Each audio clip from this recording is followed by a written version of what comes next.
Copyright benefits society in two ways. By providing creator rights, copyright encourages the production of new works to expand knowledge. By providing user rights, also known as exceptions to infringement, copyright facilitates the use and distribution of works subject to certain conditions and for certain purposes. Let's look at some of the exceptions that are relevant in instruction. The Copyright Act provides general exceptions for all Canadians and specific exceptions for particular groups, including nonprofit educational institutions, libraries, and persons with perceptual disabilities. The fair dealing exception allows all Canadians to use copyright-protected works for certain purposes, without permission from the copyright owner and without payment. Let's look a little closer at the fair dealing exception. To qualify for fair dealing, two tests must be passed.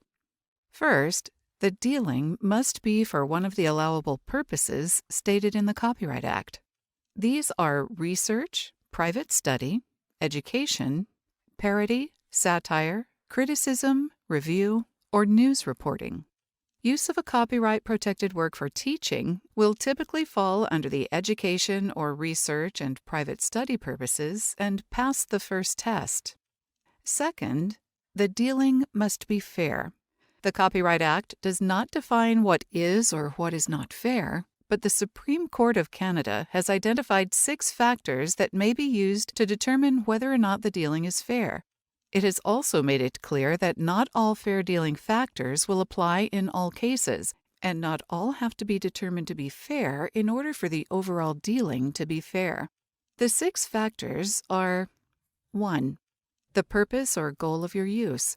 This asks what the real purpose or motive of the user is when reproducing or distributing a work. A non-commercial purpose is more likely to be fair. 2. The character of your use. This asks what you intend to do with the work. A single one-off copy is more likely to be fair than multiple widely distributed copies. 3. The amount you are using. A small portion tends to be more fair than a large portion of a work. No more of the work should be used than is reasonably necessary to achieve the purpose of the dealing. 4. Whether there are alternatives to the use. Your use is more likely to be fair if there were no reasonable alternatives to making the copy.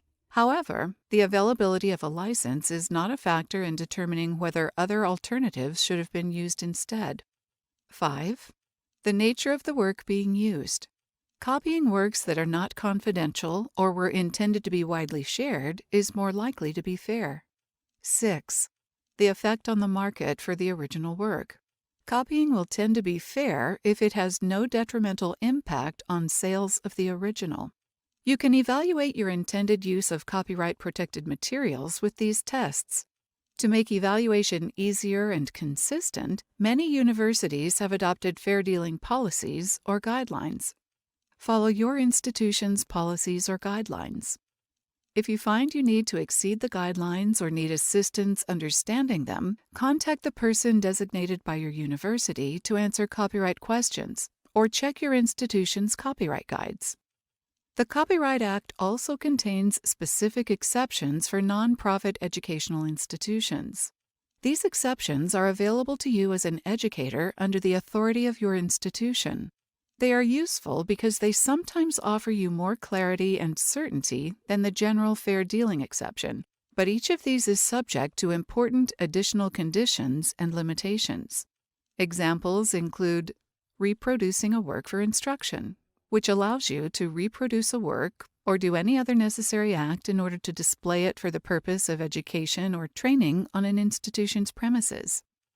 Reproducing, performing, or communicating a work for tests and exams, which allows you to reproduce, translate, perform in public, or communicate to the public by telecommunication a work as required for a test or exam.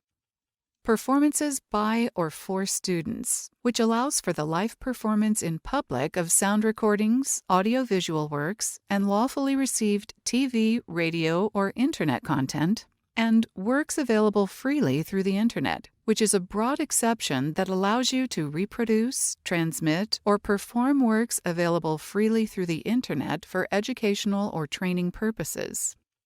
In limited circumstances, such as those involving student-created works, the non-commercial user-generated content exception may be useful because it allows individuals to use existing works to create a new original work for non-commercial purposes. You may find these exceptions, as well as the terms and conditions for their use, interpreted in your institution's copyright policies or guidelines. These resources should address such issues as the amount that can be copied and the requirement for citation, and in some cases include retention and destruction requirements. Refer to those resources for further guidance. As always, refer to your institution's copyright policies and guidelines if available. If you're not sure how to apply them or have questions on the educational exceptions, ask the person or office designated by your university to answer copyright questions or check your institution's copyright guides. Your university library is a good place to start.